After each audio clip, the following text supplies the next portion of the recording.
আরজিকর ধর্ষণ খুন কাণ্ডে দুজনকেই গ্রেফতার করেছে সিবিআই। আর আজ মুখোমুখি জেরা সন্দীপ অভিজিৎকে। এই দুজনকে আজ বসিয়ে মুখোমুখি জিজ্ঞাসাবাদ। সন্দীপ অভিজিৎ পরিবার দ্বিতীয় অটপসি চাইলেও কেন রাজি হননি টালা থানার অপসারিত ওসি অভিজিৎ মণ্ডল?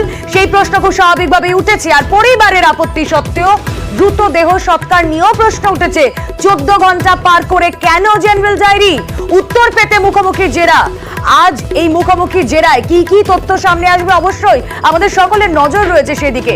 কথা বলবো, আমাদের প্রতিনিধি অর্পিতা হাজরা রয়েছেন সঙ্গে। অর্পিতা, এই সন্দীপ ঘোষ তার অঙ্গুলি হেলনেই কি গাছাড়া মনোভাব সেদিন দেখিয়েছিলেন টালা থানার অপসারিত ওসি? দেখো, আরজিকরে ধর্ষণ এবং খুনের ঘটনাতে ইতিমধ্যেই অভিজিৎ মণ্ডল অর্থাৎ ওসি টালা এবং তার সঙ্গে আরজিকরের প্রাক্তন অধ্যক্ষ অর্থাৎ সন্দীপ ঘোষ, তাদের দুজনকে মেডিকেল করে আনার পরে কিন্তু সিবিআইতে নিয়ে আসা হবে। এরপরে কিন্তু যেটা জানা যাচ্ছে সিবিআই সূত্র থেকে যে দুজনকেই মুখোমুখি আজকেই জেরা করা হবে। তার কারণ তাদের কাছ থেকে যেটা জানার চেষ্টা করা হচ্ছে যে ময়নাতদন্ত তড়িঘড়ি করে সন্ধ্যেতে করার পিছনে কি সন্দীপ এবং ওসি টালা অর্থাৎ অভিজিৎ মণ্ডলের কোনো ষড়যন্ত্র ছিল?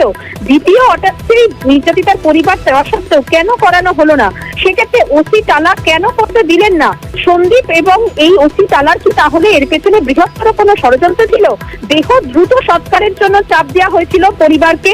কেন চাপ দিয়েছিল এই ওসি টালা? সন্দীপের পরামর্শই কি এই চাপ দেওয়া? সেই বিষয় কিন্তু মুখোমুখি জেরা করা হবে এবং ঘটনাস্থলে যথাসময়ে কর্ডন করতে ব্যর্থ হয়েছিলেন ওসি টালা। এর পেছনেও কি সন্দীপের কোনো নির্দেশ ছিল? সন্দীপের অঙ্গুলি হেলনে কি 14 ঘন্টা পার করে তারপরে জেনারেল ডায়েরি করেছিল ওসি টালা? এবং দেখা যাক মুখোমুখি জেরায় আজ কি উঠে আসে। অর্পিতা, তুমি আমাদের সঙ্গে থাকো।